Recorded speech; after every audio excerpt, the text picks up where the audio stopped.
Hola, soy Jesús Marchamalo, escritor, periodista, y soy de la opinión de Marguerite Yourcenar, que decía que la mejor manera de conocer a alguien es ver su biblioteca, ver las baldas de su casa y ver sus autores favoritos, sus temas imprescindibles, el rastro de esos lectores que fuimos, de los lectores que somos y de aquellos lectores que quisimos ser y en los que nunca finalmente nos convertimos. Así que soy un gran cotilla de las bibliotecas.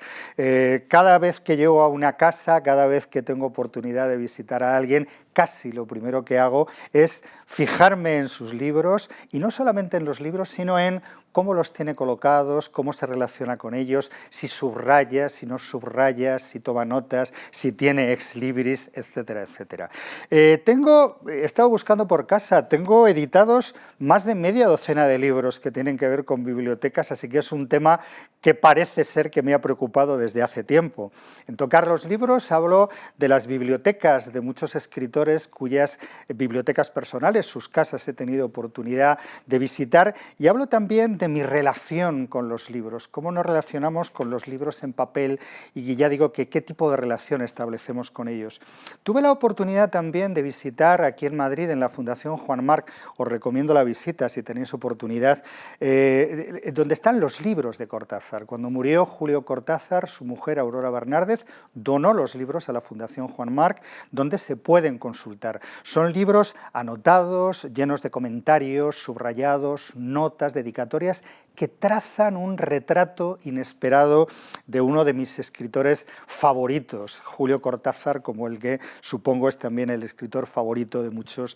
de vosotros. Yo creo que ya, siempre digo que hace 11 años, pero yo creo que hace ya más, debe hacer 12, 15 años, que trabajo en un proyecto que se llama Biblioteca de Escritores, porque si la biblioteca de cualquier lector refleja su personalidad, sus intereses, estoy seguro de que las bibliotecas de los escritores guardan de algún modo el secreto de la literatura. Uno nace para la literatura a partir de las lecturas, de los autores, de sus temas, y he visitado cerca de 70 bibliotecas, las de cualquier escritor español que se os pase por la cabeza. Pues mira, recuerdo a Javier Marías, Pérez de Reverte, Clara Sánchez, Rosa Montero, y así hasta 70 bibliotecas que se han recogido en estos 2 tomos que publicó Siruela, donde se guardan los libros, donde hablamos de la biblioteca de 20 de estos escritores, y Los reinos de papel, donde hablo de otros 20 escritores, pues ya digo, Julio Llamazares, Pisón, Manuel Vicén, Elvira Lindo, Goytisolo, que tuvieron la amabilidad de abrirme las puertas de su biblioteca. Y hay un libro del que os quería hablar también, que se titula Las bibliotecas perdidas. Es una recopilación de artículos, está editado en Renacimiento,